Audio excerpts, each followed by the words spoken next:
오늘의 사연 시작하겠습니다. 안녕하세요. 평소 심심하면 자주 사연을 들어보는 애청자입니다.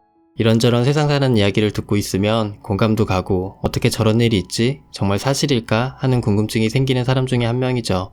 참 다양한 사연을 가지신 분들이 많으시네요. 저도 힘들 때 여기 글들을 보며 용기도 얻고 같이 분노하고 함께 울던 기억이 생생합니다. 저에게도 말 못할 사연이 있어 용기를 내서 글을 써봅니다. 저는 중소기업에서 임원까지 지냈습니다. 남들이 대기업이다 뭐다 할 때 지방대를 나와 대기업에서 저를 찾아주는 곳이 없을 때 유일하게 제게 일을 해보겠냐고 제안을 주신 이 회사에서 일을 배우기 시작해 어느덧 임원까지 하게 되었죠. 처음 시작할 때만 해도 조그마한 규모였는데 사장님의 수완이 좋아 점점 회사가 커나갔습니다. 비록 일개 직원이었지만 작은 회사가 점점 커나가는 것을 보는 것도 제 나름대로 뿌듯하고 좋았습니다.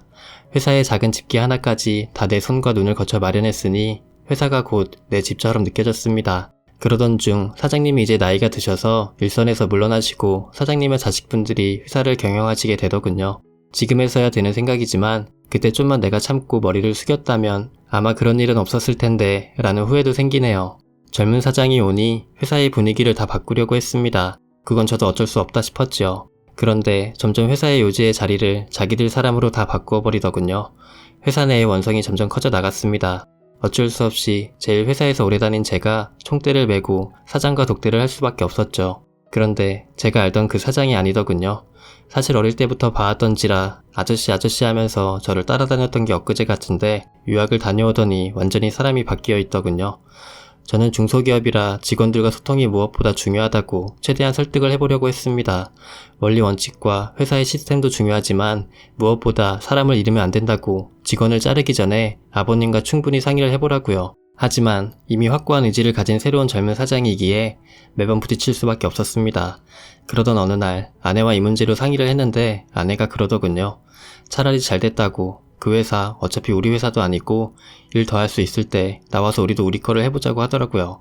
여태 벌어놓은 게 있으니 어찌어찌 하면 1, 2년은 버틸 수 있다면서 나와서 우리 거 찾아서 마음 편하게 살아보자고 했습니다. 저는 와이프에게 용기를 얻었습니다.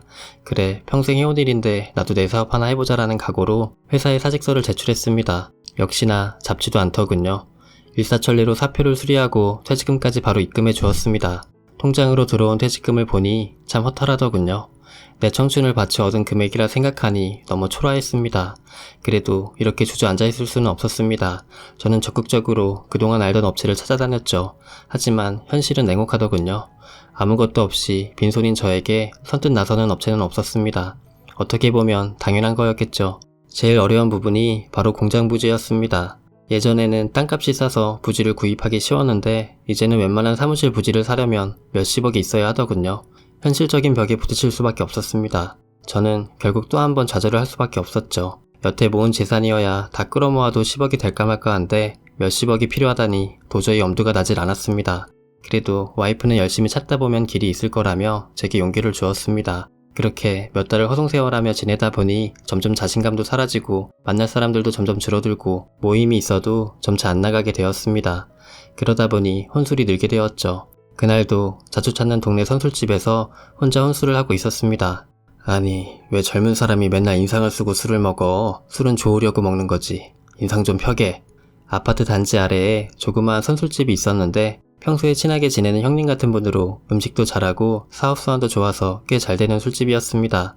그러게요. 저도 안 그러려고 하는데 상황이 상황이다 보니 뭐 풀리는 것도 없고 앞날은 막막하고 그냥 한숨만 나오네요. 자네 땀을 안 흘려서 그래. 머리 복잡할 때는 딴 거 없어. 몸을 좀 굴려야지. 몸을 안 굴리면 머리도 안 도는 법이야. 사람이 일을 해야 일이 따라오지. 자네처럼 맨날 고민만 하다가는 정작 기회가 와도 이미 몸이 굳어서 일을 할 수도 없을 걸세. 정말 현실적인 조언이었습니다. 사업 구상한다고 이 사람 저 사람 만나기만 다녔지 몇 달 동안 제대로 된 일이라는 것을 해보지 않았으니 점점 나락으로 떨어지고 폐인이 되는 기분이었으니까요. 자네 그러지 말고 내일부터 우리 가게에서 알바라도 해보지 그래. 돈은 얼마 안 되겠지만 그래도 땀 빼면서 일을 해야 뭐라도 다시 시작을 하지. 그렇게 한숨만 쉰다고 뭐가 달라지는 게 있겠나? 그렇죠. 근데 제가 뭐 도와드릴 일이 있을까요? 나도 나이를 먹어선지 오전에 음식 준비를 하는 게 부쩍 버겁네. 아내가 새벽에 장 봐온 거 가게로 옮겨주고 씻고 다듬어서 요리 준비를 누가 해주면 정말 한결 편할 것 같아. 그래서 나도 마침 사람을 한 명 구해야 하나 하고 있었거든. 근데 요즘 누가 그런 허리한 일을 하겠어. 그래서 나도 차일피를 미루고 고민만 하고 있었는데 어떤가? 자네가 한번 해볼 텐가? 결국 그 다음날부터 저는 식당에 나가 일을 하게 되었습니다. 형수님을 따라 새벽장을 보고 차에 실어 가져와서 그날 식당에서 쓸 재료들을 손질하고 오후에는 퇴근하는 일과를 보냈죠. 형수님도 형님도 처음에는 무리하지 말라면서 시간 내에 다 안 해도 되니 천천히 하라고 너무 친절하게 대해주셨습니다. 특히 형수님은 아유 맨날 혼자 새벽에 나와서 차 타고 다니거나 그 일랑만 다니다가 이렇게 젊고 잘생긴 동생이랑 타고 다니니까 연애하는 기분 들어서 너무 좋다 하시면서 콧노래까지 부르면서 좋아해 주셨습니다. 그렇게 몇 달을 식당 일을 도와드렸는데 정말 시간이 빨리 가더군요. 매일같이 땀을 흘리면서 일을 해서인지 하루하루가 어떻게 가는지 모르게 시간이 지나갔습니다. 형님은 얼마 안 되는 금액이라 했지만 그래도 꽤 괜찮은 금액을 제 월급으로 챙겨주셨습니다. 내 덕분에 더 편해지기도 했고 오전 준비 때문에 12시에는 문을 닫았어야 했는데 오전에 쉴 수 있으니 새벽 2시까지 영업시간을 늘릴 수 있어 손님들이 더 많아졌다고 매출이 많이 늦췄다고 하더라고요. 전부 내 덕이니 그에 합당한 금액을 주신다고 하셨습니다. 저는 너무나 감사했습니다. 일도 시켜주시고 월급도 받고 제가 일이 있어서 일찍 들어가야 하는 날에도 선뜻 허락해주시고 너무 편하게 대해주셨거든요. 그러던 어느 날 형님과 낚시를 가게 되었습니다. 형님의 유일한 취미가 낚시로 가게를 쉬는 날이면 어김없이 근처 저수지로 가서 낚시를 했습니다. 어때? 이렇게 강가에 앉아있는 것만으로도 정말 좋지? 나는 전생에 아마 어부였나봐. 물만 보면 그렇게 좋을 수가 없어. 형님은 간만에 온 낚시라 더 좋으신 것 같았습니다. 그러게요. 정말 바쁘게 살다 이렇게 아무것도 안 하고 강가에 가만히 앉아있으니까 저도 너무 좋네요. 저도 간만에 밖에 나오니 답답한 속도 뻥 뚫리는 것 같고 너무 좋았습니다. 자, 우리 먹고 하자고. 먹고 고기를 잡아야 하는 것도 아니니 오늘은 자네랑 나 밖에서 좋은 바람 쐬면서 고기에 소주나 한잔 하자고. 그렇게 우리는 낚싯대를 덩그러니 던져놓고 가져온 작은 불판에 고기를 구워 술을 먹었습니다. 그래, 찾던 일은 어떻게 진행이 되고 있는 거야? 아니요, 계속 답답한 상황이에요. 아무래도 포기해야 될 것 같아요. 저 혼자 도저히 감당할 자신도 없고요. 식당 일을 하면서 사실상 추진하던 일도 다 포기한 상태였습니다. 계속해서 사람들 만난다고 없던 자금이 생기는 것도 아니고 더군다나 전 직장에서 내가 이곳저곳 거래처를 만나고 다닌다는 소문을 듣고 나에게 일거리를 주면 거래를 끊겠다고 협박까지 했다는 소리를 들으니 아예 정이 뚝 떨어져 버렸죠. 그때 형님이 이야기를 꺼냈습니다. 자네 식당 해볼 생각은 없나? 네? 갑자기 웬 식당이요? 왜 있잖아, 우리 가게 옆 치킨집 거기 내놨더라고. 동네에 프랜차이즈 치킨집들이 많이 생기니 아마 버티기가 힘들었겠지. 그 친구도 명퇴하고 돈 다 때려넣고 시작한 것 같던데 안타깝지만 어쩌겠어. 이 바닥은 전쟁이야. 내가 누굴 이겨야 내 거가 되는 세상이지. 아휴, 그분도 망해서 나가는데 저 같은 초짜는 어림도 없죠. 그렇게 걱정할 거 없어. 이 음식 장사라는 것도 다 분위기야. 내가 걱정하는 건 옆 가게에 다른 사람이 들어왔는데 또 장사가 안 되면 우리 가게도 힘들어지거든. 왜 골목상권이란 말 있잖아. 그 동네에 가고 싶어야 손님들이 많이 오지. 옆 가게가 계속 망하면 결국 우리 가게도 손님들이 안 오게 되고 상가도 비고 휑해진다고. 옆 가게가 잘 돼야 우리 가게도 잘 되는 거거든. 아, 맞죠. 그건 그런데 뭐 생각하신 게 있으세요?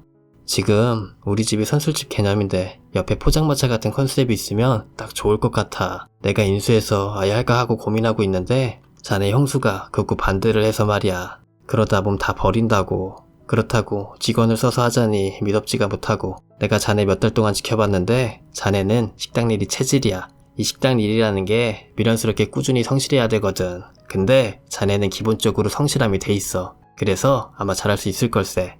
저는 그날 형님과 이런저런 이야기를 하면서 참 많은 생각을 했습니다. 갑작스런 형님의 제안도 그랬지만 정말 내가 잘할 수 있을까라는 우려를 했죠. 너무 크게 고민하지 말고 여태 자네가 했던 일에 조금만 더 한다고 생각을 하라고. 음식 준비도 함께 하면 재료비 부담도 적고 그릇도 내가 안 쓰던 거 그냥 쓰면 되고 원래 포장마차는 빈티지 느낌이 나면 더 좋아. 형님은 이미 많은 고민을 해놨는지 제가 고민을 하자 일사천리로 저에게 이야기를 해주셨습니다. 그래, 영업시간은 9시부터 3시까지 하는 게 좋을 것 같네. 그래야 진정한 포장마차 개념이지. 우리 집에서 1차로 먹고 포차 가서 2차 하면 우리 서로 상부상조하는 거지. 당분간은 내가 음식 레시피도 알려주고 할 테니 음식 걱정도 너무 크게 걱정할 거 없어. 저는 집으로 와서 와이프에게 상의를 해본다고 하고 일단은 결정을 보류했습니다. 식당이다 보니 와이프와 의논을 해야 했죠.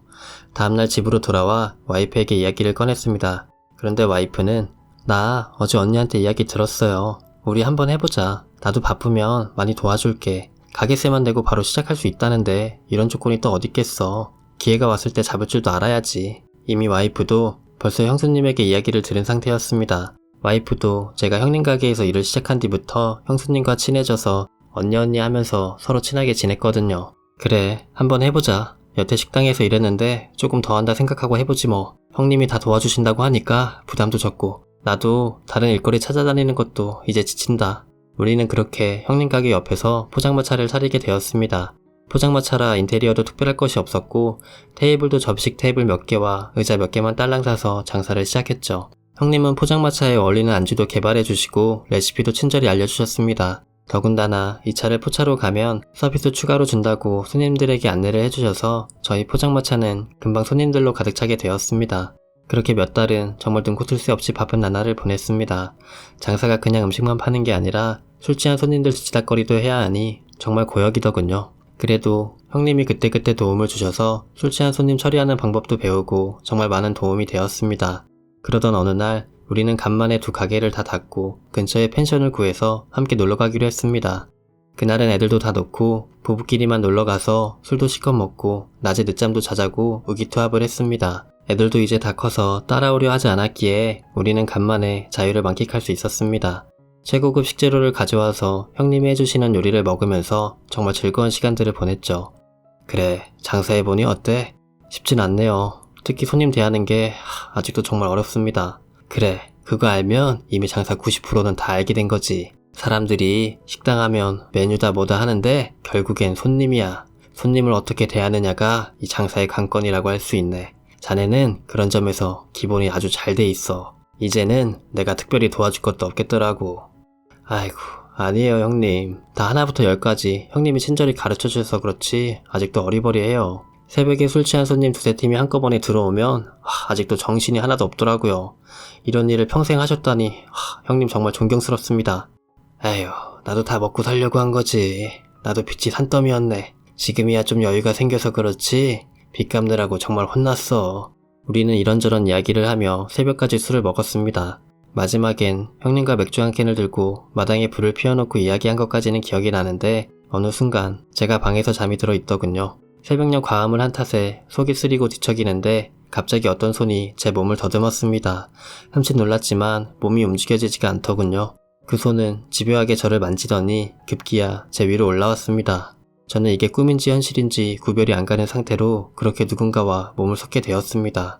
그 후 다음날 일어나서 해장을 하는데 형수님이 제 옆으로 다가와 조용히 이야기를 하더군요. 동생 잘 잤어? 하면서 윙크를 하는데 순간 정신이 확 들었습니다. 설마 어제 그게 형수님? 아무리 술을 먹었기로써니 내가 무슨 짓을 한 거지? 설마 내가 형수님에게 먼저 그런 건가? 저는 어제의 기억을 떠올리려고 애써봤지만 그 앞뒤의 기억이 전혀 나질 않았습니다. 그렇게 어떻게 집에 왔는지 모르게 정신없는 하루를 보내고 다음날 새벽 장을 보러 나갔습니다. 동생, 속은 괜찮아? 역시 젊은 사람이라 그런지 회복도 빠르네. 난 온몸이 쑤셔서 죽겠는데. 허허허. 형수님은 끈적끈적한 눈빛을 하며 내 팔을 지그시 잡더니 이야기를 해왔습니다. 그제서야 확신이 들었습니다. 그 밤이 꿈이 아니라 형수였다는 것을요. 저 형수님, 제가 그날 정말 큰 실수를 했죠. 사실 제가 기억이 전혀 없어요. 어떻게 된 건지 모르겠지만 정말 죄송합니다. 저는 형수님께 잘못을 빌었습니다. 어찌됐건 저도 동조를 했기에 벌어진 사고라 다시는 그럴 일 없을 거라고 하면서 용서를 빌었죠. 아이고, 동생 완전 눈구렁이네. 기억이 안 난다고? 어제 그렇게 좋아하면서 잘하더만. 형수는 입을 삐쭉 내밀더니 삐진 척을 했습니다. 그리고 문제는 그 다음부터였습니다. 형수님은 노골적으로 저에게 들이대기 시작했습니다. 일하는 와중에도 시도 때도 없이 저에게 다가왔고 은밀한 눈빛을 계속해서 날리곤 했습니다. 그렇게 며칠이 흘러 전 도저히 안되겠다 생각이 들었습니다. 마침 그날은 비가 억수로 와서 손님도 거의 없는 날이었죠. 형님, 이 비에 손님도 못 오겠어요. 오늘 일찍 가게 접고 저랑 한잔 하시죠. 제가 형님에게 먼저 술을 먹자고 했습니다. 그러게, 이 비를 뚫고 누가 술 먹으러 오겠어. 오늘은 일찍 닫고 같이 한잔 하자고. 형님과 술을 한 잔 두 잔 하다가 저는 결심을 하고 이야기를 했습니다. 형님, 정말 죄송합니다. 제가 죽을 죄를 지었어요. 형님이 어떤 말을 해도 달게 받겠습니다. 제가 그날 놀러가서 형수님한테 몹쓸 짓을 한 것 같습니다. 정말 술이 취해서 전 형수님인지 모르고 그랬어요. 다시는 그런 일이 없도록 하겠습니다. 한 번만 용서해주세요. 죄송합니다, 형님. 저는 무릎을 꿇고 형님에게 용서를 구했습니다. 아이고, 이 친구 순진한 줄을 알았는데 순수하기까지 하구만. 어서 일어나게. 그리고 지금부터 내가 하는 말 잘 들어보게. 그 뒤로 형님에게 흘러나온 이야기는 저에게 너무 충격적인 말들이었습니다. 형님은 이 가게 전에 2번이나 식당이 망해서 큰 빚을 지게 되었답니다. 그래서 마지막이라고 생각하고 얻은 식당이 이곳이라고 하더군요. 그동안의 경험으로 차근차근 서둘지 않고 단골을 늘려서 1년여 만에 본격적으로 돈을 벌기 시작했답니다. 식당이 마진이 좋아서 그렇게 3년 동안 밤낮으로 고생을 하자 빚도 거의 청산을 하게 되었대요. 2번의 실패와 1번의 성공으로 5년여의 세월이 훌쩍 지나가고 빚이 거의 청산되자 갑자기 무력감이 들었답니다. 이 식당이라는 게 참 신기해서 평상시에는 모르는데 갑자기 여기가 답답하고 이 좁은 공간에 하루 종일 있는 게 싫어질 때가 있습니다. 이른바 슬럼프가 온 거지요. 하물며 형수님도 갱년기가 심하게 와서 거의 집 밖을 못 나오고 집에만 지내다 보니 형님도 덩달아 더 우울하게 지내게 되었답니다. 그러던 어느 날 손님들 중 한 부부가 있었는데 꽤 잘생기고 이쁜 선남선녀였답니다. 남자분이 해외를 자주 다니는 분이셨던 듯 가끔 한 번씩 들리는데 꼭 부인과 같이 오는 분이셨다고 하더라고요. 그 부부가 어느 날 형님에게 제안을 하나 했답니다. 부부끼리 가끔 펜션을 잡아서 놀러가는데 같이 가서 요리를 좀 해달라는 부탁을 하셨대요. 하루치 일당을 줄 테니 같이 가서 요리도 좀 해주고 낚시도 같이 하자고 했답니다. 부부끼리만 여행을 다니다 보니 재미도 없고 부인이 요리를 못해서 매일 삼겹살만 구워 먹는다면서요. 형님은 다른 것보다 낚시라는 말에 확 꽂히셨대요. 그렇잖아도 낚시 광이었는데 장사하다 보니 낚시 갈 여유도 없고 마음이 너무 답답했는데 돈도 벌고 낚시도 할 수 있으니 일석이조구나 싶었답니다. 그래서 기분 좋게 제안을 수락하게 되었고 3명이서 펜션으로 놀러가게 되었답니다. 근데 그 부인은 형님의 요리에 계속 오버하며 감탄을 해주고 그 남편은 형님께 계속 엄지를 치켜 세워주며 형님을 과하게 띄워줬답니다. 형님도 그동안 쌓인 게 있어 가슴이 답답했는데 간만에 야외에 나와 술을 먹으니 기분도 나아지고 두 부부가 너무 편하게 대해주고 계속 치켜 세워줘서 기분 좋은 마음에 과음을 하게 되었대요. 그리고 결국 그날 셋은 거나하게 술이 취했답니다. 그렇게 술을 먹고 방에 들어가 잠이 들었는데 새벽쯤에 누군가 자신의 침대로 들어왔다고 하더군요.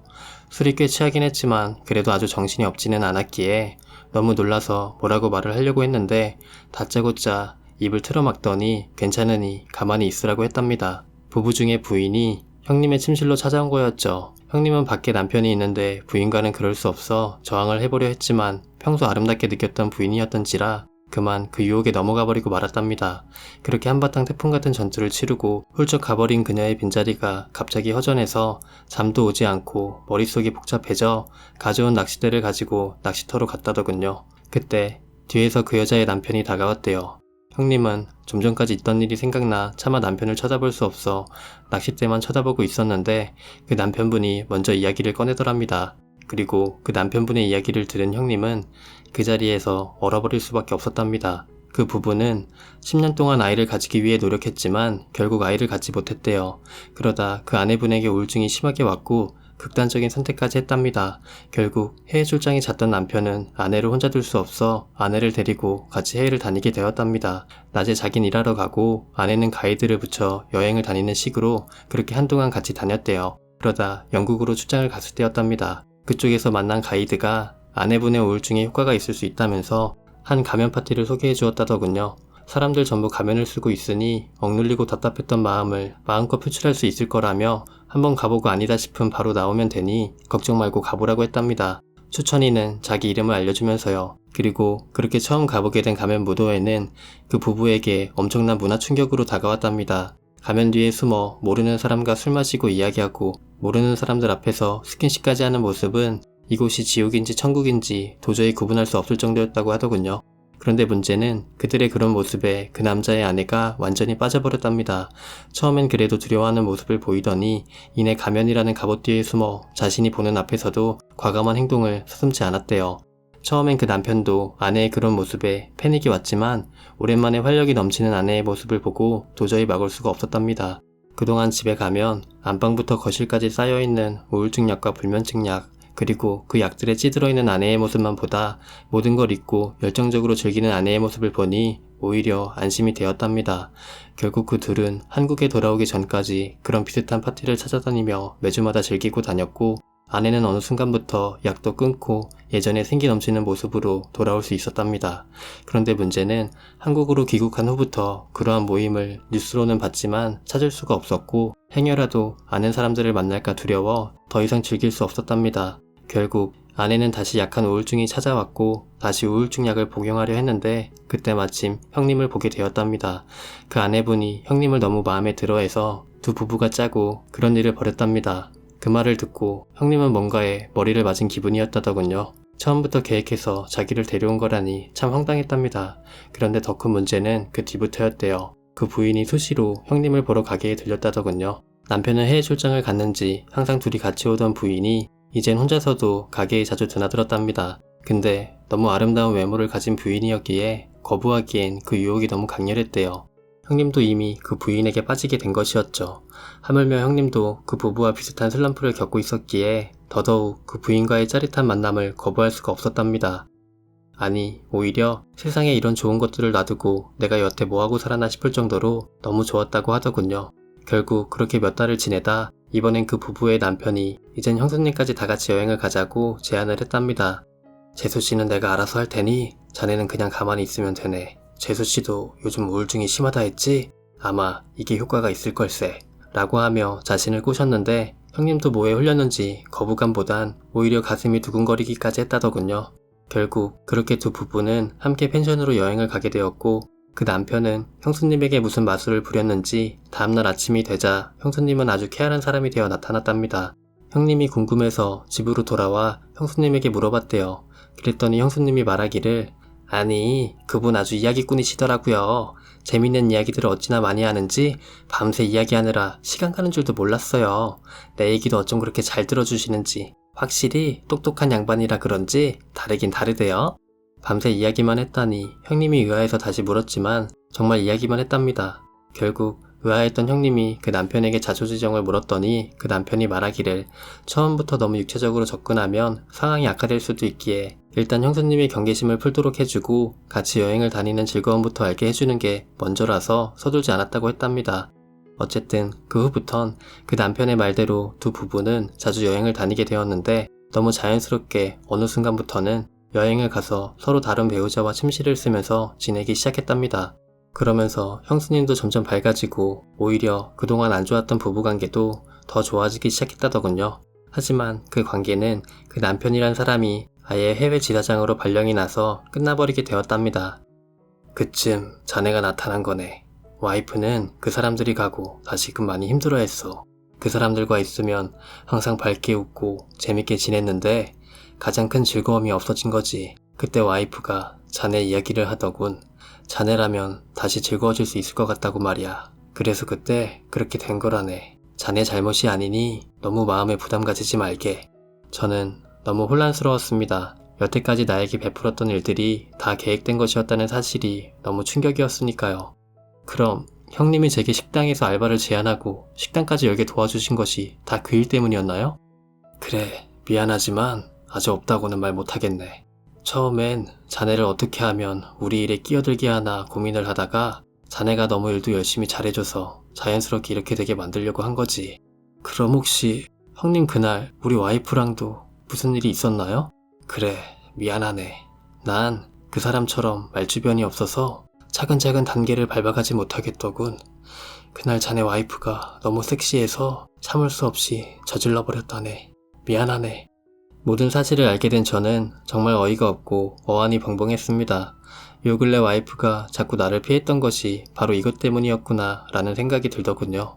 저는 머릿속이 너무 복잡했습니다. 정말 은인 같은 사람들인데 갑자기 배신을 당한 것 같은 느낌이 들더군요. 결국 그날은 어떻게 파했는지도 모르게 가게를 닫고 집으로 왔습니다. 하지만 집으로 와서도 쉽게 잠을 이룰 수가 없더군요. 와이프와 이야기를 해야 하는데 어디서부터 어떻게 이야기를 해야 될지 갈피를 잡을 수도 없었습니다. 저는 거실에서 혼자 술을 먹게 되었습니다. 조용한 거실에서 저 혼자 술을 먹자 그동안 살아왔던 시간들이 쭉 스쳐 지나가더군요. 헛된 시간은 아니었지만 누군가의 계획에 의해 꼭두가시처럼 끌려왔다는 것에 분노가 많이 치밀었습니다. 그때 여태 와이프도 안 자고 있었는지 가만히 제 옆에 앉더군요. 여보, 미안해요. 나 당신한테 정말 미안할 짓 했어. 근데 나 좋아서 한 거 아니야. 술도 너무 많이 먹었고 그래도 우리 계속 도와주신 분인데 어떻게 해야 될지도 모르겠더라고. 거기다 당신도 언니랑 같이 있다고 하니까 미안해. 와이프는 흐느끼면서 제게 말을 했습니다. 저는 그런 와이프에게 아까 형님에게 들은 이야기를 다 해주었습니다. 당신은 어떻게 생각해? 이거 계속할 자신 있어? 저는 와이프에게 물어봤습니다. 그럼 당신은 언니가 좋아? 저는 망설이다 이내 결심한 듯 이야기를 했습니다. 나는 그 형수님이 좋고 싫고를 떠나서 당신이 다른 남자랑 같이 있다는 게 너무 싫어. 그리고 난 당신이 좋지 다른 사람이랑 같이 있고 싶지도 않아. 여보, 고마워. 그렇게 얘기해줘서.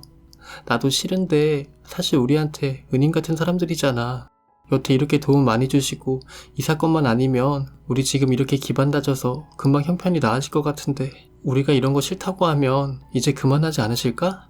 당신도 싫다며. 우리가 싫다 하면 아마 그 사람들도 더 이상 안 그럴 거야. 와이프와 저는 순진했습니다. 하긴 이런 경험을 해본 사람이 많지는 않았겠죠. 그냥 우리가 하기 싫다고 하면 순순히 물러나서 예전의 관계로 회복할 줄 알았습니다. 그래서 다음날 제가 형님께 이야기를 했죠. 형님 이야기 듣고 집사람과 이야기 해봤는데요. 결론적으로 저희는 그런 관계를 원하지 않습니다. 그냥 예전처럼 함께 식당 일을 하면서 그냥 재미있게 지내고 싶어요. 물론 형님 내분의 취향은 절대 입 밖으로 꺼내지도 않고 평생 비밀로 하겠습니다. 다만 저희는 그냥 이제 내버려 두시고 다른 분들 알아봐 주셨으면 좋겠습니다. 그날 일은 무덤까지 비밀로 하겠습니다. 저는 형님에게 우리의 의사를 확실하게 밝혔습니다. 이것으로 일단락이 될 줄 알았죠. 그러나 그 뒤로 형님 내부는 여태까지의 온화한 탈을 벗어던지고 우리에게 압박을 가하기 시작했습니다.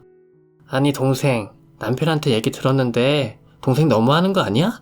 내가 그렇게 싫어? 내가 그렇게 여자로서 매력이 없냐고. 우리가 여태 해준 게 얼만데 고작 그런 거 가지고 우릴 배신해. 사람들이 너무 은혜를 모르는 거 아니야? 형수님의 반응은 너무 황당했습니다. 그게 대수롭지 않은 일이라니. 은혜를 입었으니 몸으로 갚으라는 태도였습니다. 형님 또한 동생, 요즘 왜 이렇게 재수씨 얼굴 보기가 힘들어? 재수씨한테 내가 많이 보고 싶어 한다고 전해줘. 알았지? 라고 말하며 저희 부부를 협박하기 시작했습니다.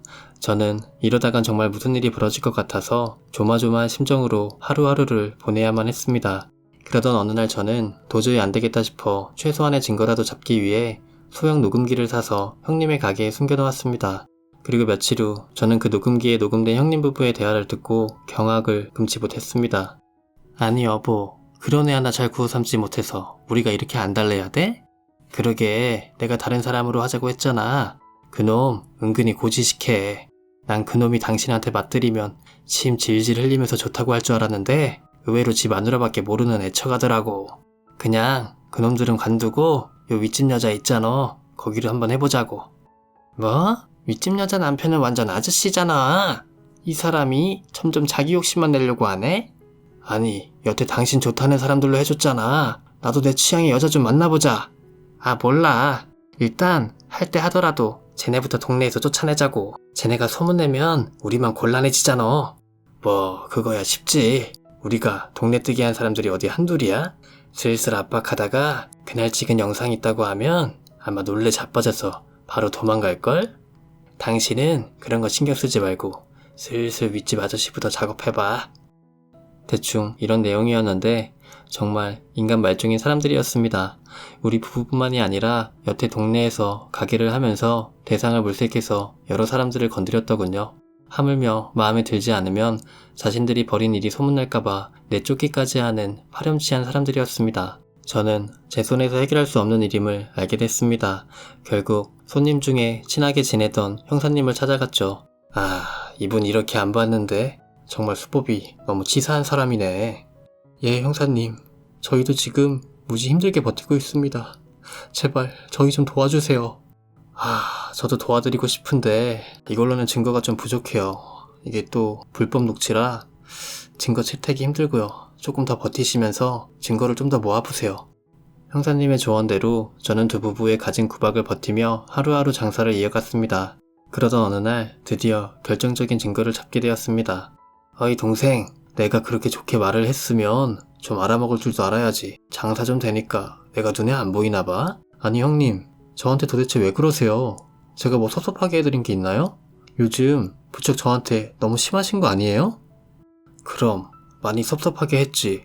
참 경우가 없어도 너무 없네. 내가 딱 한 번만 더 자네 와이프를 보고 싶은데 어떻게 그렇게 해주면. 형님 그만하세요. 저 더 이상 안 참습니다.